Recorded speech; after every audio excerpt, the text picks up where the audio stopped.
सेना को खुली छूट देने के बाद घुटने पर आया चीन। दोनों देशों के बीच कोर कमांडर लेवल की बातचीत। आर्मी चीफ ने सेना के कमांडर्स के साथ हाई लेवल मीटिंग की। एलएसी के हालात और सेना की तैयारियों की जानकारी कल भी करेंगे बैठक। केंद्रीय मंत्री जनरल वीके सिंह के बयान पर चीन ने चुप्पी साधी। गलवान घाटी में 40 चीनी सैनिकों के मारे जाने का दावा किया था। चीन से तनाव के बीच रक्षा मंत्री 3 दिन के रूस दौरे पर। राजनाथ सिंह ने कहा, भारत रूस के बीच मजबूत होगी रणनीतिक भागीदारी। पूर्व प्रधानमंत्री मनमोहन सिंह ने दी प्रधानमंत्री मोदी को नसीहत। कहा, हमारे जवानों का बलिदान व्यर्थ नहीं जाना चाहिए। मनमोहन सिंह के बयान पर बोले राहुल गांधी। कहा, उम्मीद है पीएम मोदी सलाह पर गौर करेंगे। राहुल गांधी ने फिर साधा सरकार पर निशाना। कहा, चीन ने हमारे सैनिकों को मारा, फिर भी चीन क्यों कर रहा है मोदी की तारीफ। मनमोहन सिंह पर बीजेपी अध्यक्ष जेपी नड्डा का पलटवार। कहा, कांग्रेस राज में ही चीन ने 43,000 किलोमीटर जमीन कब्जाई है। कांग्रेस नेता रणदीप सुरजेवाला ने बीजेपी से सवाल पूछा। कहा, 2015 के बाद चीन के अतिक्रमण का हिसाब दे सरकार। बीएसपी सुप्रीमो मायावती ने कहा, सीमा की सुरक्षा सरकार का मसला, सरकार और विपक्ष एकजुटता दिखाएं। गृह मंत्रालय में भारत चीन बॉर्डर मैनेजमेंट को लेकर बैठक। सीमा पर 32 सड़क का काम जल्द पूरा करने पर जोर। चीनी कंपनियों के खिलाफ महाराष्ट्र सरकार का बड़ा कदम। 5,000 करोड़ की 3 डील को होल्ड किया। भारत को अगले 6 साल के लिए वॉशिंगटन एकॉर्ड का परमानेंट सिग्नेटरी स्टेटस मिला। एचआरडी मंत्री रमेश पोखरियाल ने खुशी जताई। बिहार के जल संसाधन मंत्री संजय झा का बयान। गंडक बैराज पर मरम्मत कार्य में अड़ंगे लगा रहा है नेपाल। मंत्री ने विदेश मंत्रालय से दखल देने की भी मांग की। कहा, ध्यान नहीं दिया गया तो बिहार के बड़े हिस्से में बाढ़ का खतरा। आरजेडी नेता तेजस्वी यादव ने साधा नीतीश सरकार पर निशाना। कहा, मानसून आने के बाद केंद्र को चिट्ठी लिख रही है राज्य सरकार। राजस्थान के विधायक बलवान पुनिया सीपीएम से 1 साल के लिए निलंबित हुए। राज्यसभा चुनाव में पार्टी के फैसले के खिलाफ वोट देने का आरोप। पाकिस्तान में फंसे 748 भारतीयों की 25 से 27 जून के बीच वापसी होगी। इंडियन हाई कमीशन ने जानकारी दी। कांग्रेस नेता अधीर रंजन चौधरी ने गरीब कल्याण रोजगार योजना में पश्चिम बंगाल को शामिल करने की मांग की। पीएम मोदी को लिखी चिट्ठी। लखनऊ में लाइसेंस धारक 2 से ज्यादा हथियार नहीं रख सकेंगे। गृह मंत्रालय की अधिसूचना के बाद मजिस्ट्रेट का आदेश। ज्यादा जनसंख्या वाले देशों के मुकाबले भारत में कोरोना के मामले सबसे कम।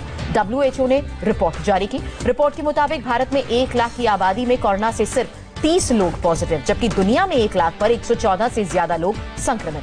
डब्ल्यूएचओ रिपोर्ट में भारत का रिकवरी रेट 55.77%। अब तक 2,37,000 से ज्यादा लोग ठीक हुए। डब्ल्यूएचओ के मुताबिक भारत में लगातार बढ़ाई जा रही है टेस्टिंग सुविधाएं। कुल कोरोना लैब्स की संख्या 985 हुई। देश में 24 घंटे में 14,821 नए केसेस। मरीजों की संख्या 4,25,282। देश भर में एक दिन में कोरोना से 445 लोगों की मौत। अब तक 13,699 लोगों की जान गई। अब तक कोरोना के 2,37,195 मरीज ठीक हुए। Active cases 1,74,387। देश भर में बड़ी कोरोना की टेस्टिंग। 24 घंटे में 1,90,730 टेस्टिंग हुई। दिल्ली के हेल्थ मिनिस्टर सत्येंद्र जैन की सेहत में सुधार। जनरल वार्ड में शिफ्ट किए गए। दिल्ली में 3,000 नए पॉजिटिव केस। मरीजों की संख्या 60,000 के करीब। दिल्ली में फिर 63 लोगों की मौत हुई। कोरोना से मरने वालों की संख्या 2,175। दिल्ली में कोरोना मरीजों को नहीं होगी परेशानी। सीएम केजरीवाल ने कहा, हेल्पलाइन नंबर पर कॉल करें, अस्पताल में तुरंत भर्ती करेंगे। सीएम केजरीवाल ने कहा, दिल्ली में अभी 7,000 खाली बेड। केजरीवाल ने कहा, अब दिल्ली में रोजाना 18,000 टेस्ट किए जा रहे हैं। पहले दिल्ली में हर रोज 5,000 टेस्ट होते थे। महाराष्ट्र में एक दिन में 3,870 पॉजिटिव केस। मरीजों का आंकड़ा बढ़कर 1,32,000 के पार। महाराष्ट्र में एक दिन में 101 मरीजों की मौत हुई। राज्य में वायरस से अब तक 6,170 जाने गई। मुंबई में एक दिन में कोरोना के 1,242 नए केस। 41 की मौत हुई। मरीजों का आंकड़ा पहुंचा 66,507। मुंबई के धारावी में 14, दादर में 16, माहिम में 21 लोग आज कोरोना से संक्रमित हुए। महाराष्ट्र पुलिस पर जारी है कोरोना की मार। एक और पुलिस वाले की मौत हुई। 55 नए पुलिसकर्मी पॉजिटिव। महाराष्ट्र में कोरोना से 4,103 पुलिसकर्मी संक्रमित। अब तक 48 पुलिसकर्मियों की जान गई। ठाणे सेंट्रल जेल में एक ही दिन में कोरोना संक्रमण के 4 नए मामले। चारों जेल के पुलिस कर्मचारी हैं। मुंबई के दहिसर में 16 दिन में कोरोना केस की संख्या हो रही है डबल। बीएमसी ने कई इलाकों को सील किया। महाराष्ट्र के मंत्री धनंजय मुंडे अस्पताल से डिस्चार्ज हुए। मुंडे की दूसरी रिपोर्ट नेगेटिव आई। ठाणे में इस बार नहीं होगा दही हांडी का कार्यक्रम। आयोजन पर खर्च होने वाला पैसा कोरोना मरीजों के इलाज में होगा खर्च। गुजरात में पिछले 24 घंटे में कोरोना वायरस से 563 लोग संक्रमित हुए। 21 लोग की मौत हुई। गुजरात में अब तक कोरोना वायरस से 27,800 से ज्यादा लोग संक्रमित। करीब 20,000 से ज्यादा लोग रिकवर हुए। केवल अहमदाबाद में एक दिन में 273 नए पॉजिटिव केस। जिले में 18,837 कोरोना संक्रमित की संख्या हुई। गुजरात के पूर्व कांग्रेस अध्यक्ष भरत सिंह सोलंकी कोरोना पॉजिटिव। कल तबियत खराब होने के बाद टेस्ट कराया गया था। यूपी में 24 घंटे में 596 लोग कोरोना पॉजिटिव। 21 लोगों की मौत हुई। राज्य में कोरोना से मरने वालों की संख्या बढ़कर 550 हुई। यूपी के सीएम योगी आदित्यनाथ कोरोना के आंकड़ों पर नाराज हुए। पोर्टल में सही समय पर जानकारी फीड न करने पर सीएमओ और अन्य अधिकारी जिम्मेदार होंगे। लखनऊ के केजीएमयू में 70 नए पॉजिटिव केस। रविवार को 2142 सैंपल लिए गए थे। गाजियाबाद में 24 घंटे में 65 लोग कोरोना पॉजिटिव। जिले में अब तक 918 लोग संक्रमित, 362 एक्टिव मामले। कानपुर के राजकीय बालिका गृह में 57 लड़कियां कोरोना पॉजिटिव। बालिका गृह को सील किया गया। कानपुर में गृह केस के मामले में राज्य महिला आयोग ने डीएम से रिपोर्ट तलब की। कोरोना जांच के दौरान 2 नाबालिग के प्रेग्नेंट होने की जानकारी। हरियाणा में एक दिन में 412 नए पॉजिटिव केस। राज्य में 10,635 लोग कोरोना से संक्रमित, अब तक 160 की जान गई। गुरुग्राम में कोरोना वायरस से पिछले 24 घंटे में 85 लोग संक्रमित हुए, 2 की जान गई। गुरुग्राम में अब तक 4,500 से ज्यादा लोग कोरोना की चपेट में, 65 लोगों की मौत। पंजाब में 177 और लोग पॉजिटिव। राज्य में 4,235 मरीज, अब तक 101 की जान गई। चंडीगढ़ में कोरोना के 82 एक्टिव केसेस, अब तक 6 लोगों की मौत, 322 लोग स्वस्थ हुए। मध्य प्रदेश में कोरोना के 179 मरीज, 14 लोगों की मौत, मरने वालों का आंकड़ा 515। एमपी के इंदौर में कोरोना के 44 नए मामले, संक्रमितों की संख्या 4,373 हुई, अब तक 201 मरीज की जान गई। लॉकडाउन के दौरान बिजली उपभोक्ताओं को शिवराज सरकार ने बड़ी राहत दी। आधा बिल माफ करेगी राज्य सरकार। राजस्थान में कोरोना के 302 नए मामले। राज्य में संक्रमितों की संख्या 15,232।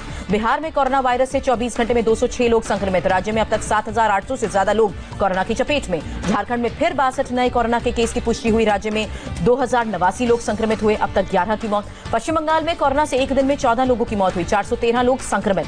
पश्चिम बंगाल में कोरोना संक्रमितों की संख्या बढ़कर 14,102 हुई, अब तक 569 लोगों ने जान गंवाई। उड़ीसा में नहीं थम रहा कोरोना संक्रमण। एक दिन में 143 नए मामले, पॉजिटिव केसेस बढ़कर 5,303।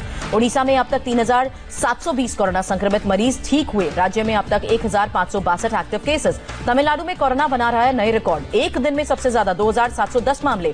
तमिलनाडु में 24 घंटे में 37 लोगों की जान गई। राज्य में 62,087 केस, 794 ने जान गंवाई। तमिलनाडु के मदुरई में कल से कंप्लीट लॉकडाउन। राज्य सरकार ने 30 जून तक लगाई सभी गतिविधियों पर रोक। तेलंगाना में भी एक दिन में सबसे ज्यादा 730 पॉजिटिव केस, मरीजों की संख्या बढ़कर 7,802, 210 लोगों की जान गई। आंध्र प्रदेश में पिछले 24 घंटे में कोरोना वायरस से 443 लोग संक्रमित, 5 की मौत। कर्नाटक में आज कोरोना वायरस से 249 लोग संक्रमित, 5 की जान गई। राज्य में 3,500 से ज्यादा एक्टिव केसेस। कर्नाटक में क्लस्टर एरिया पूरी तरह से सील होंगे। जिन इलाकों में ज्यादा केस, वहां ज्यादा टेस्ट कराए जाएंगे। कर्नाटक सरकार का दावा, कोरोना मरीजों के लिए 20,000 बेड, गंभीर लक्षण वाले मरीजों को भर्ती किया जाएगा। कर्नाटक में मेडिकल एजुकेशन मिनिस्टर के पिता कोरोना पॉजिटिव, मंत्री का पूरा परिवार क्वारंटीन किया गया। केरल में 138 नए पॉजिटिव केस, करीब 1,500 एक्टिव केसेस। राज्य में अब तक 3,300 से ज्यादा लोग कोरोना की चपेट में। हिमाचल में कोरोना से अब तक 674 लोग संक्रमित, 237 एक्टिव मामले, 406 मरीज ठीक हुए, अब तक 7 की जान गई। असम में एक दिन में रिकॉर्ड 331 नए मामले, संक्रमितों की संख्या बढ़कर 5,586 हुई। उत्तराखंड में आज कोरोना वायरस से 57 लोग संक्रमित हुए, 11 लोग ठीक होकर घर वापस लौटे। हरिद्वार महाकुंभ को लेकर उत्तराखंड के सीएम का बयान, कोरोना संकट को देखते हुए अभी कोई फैसला नहीं। जम्मू कश्मीर में 24 घंटे में 132 नए मरीज, संक्रमितों का आंकड़ा 6,000 के पार। गोवा में आज कोरोना वायरस से 46 लोग संक्रमित हुए। राज्य में कोरोना से कुल 864 लोग संक्रमित। नागालैंड में कोरोना के 69 नए पॉजिटिव मामले। राज्य में कोरोना मरीज बढ़कर 280। मणिपुर में आज कोरोना से 57 लोग संक्रमित हुए, 648 एक्टिव केसेस। जगन्नाथ रथ यात्रा को सुप्रीम कोर्ट की हरी झंडी। मंदिर कमेटी, राज्य सरकार और केंद्र सरकार के आपसी तालमेल से रथ यात्रा होगी। कोर्ट ने कहा, लोगों की सेहत से समझौता किए बिना रथ यात्रा, हालात को देखकर राज्य सरकार रोक लगा सकती है। सुप्रीम कोर्ट के फैसले का गृह मंत्री अमित शाह ने स्वागत किया। कहा, रथ यात्रा से श्रद्धालुओं को खुशी होगी। उड़ीसा के मंत्री अरुण कुमार साहू ने भी सुप्रीम कोर्ट के आदेश का स्वागत किया। कहा, सभी गाइडलाइंस का पालन कराएगी राज्य सरकार। गुवाहाटी के कामाख्या मंदिर को 3 दिन तक भक्तों के लिए बंद किया गया। श्रद्धालुओं को जाने की इजाजत नहीं। अबुबाची उत्सव के दौरान करीब 25 लाख श्रद्धालु शामिल होते हैं। मंदिर के पुजारी ने कहा, इस बार सिर्फ पूजा अर्चना होगी।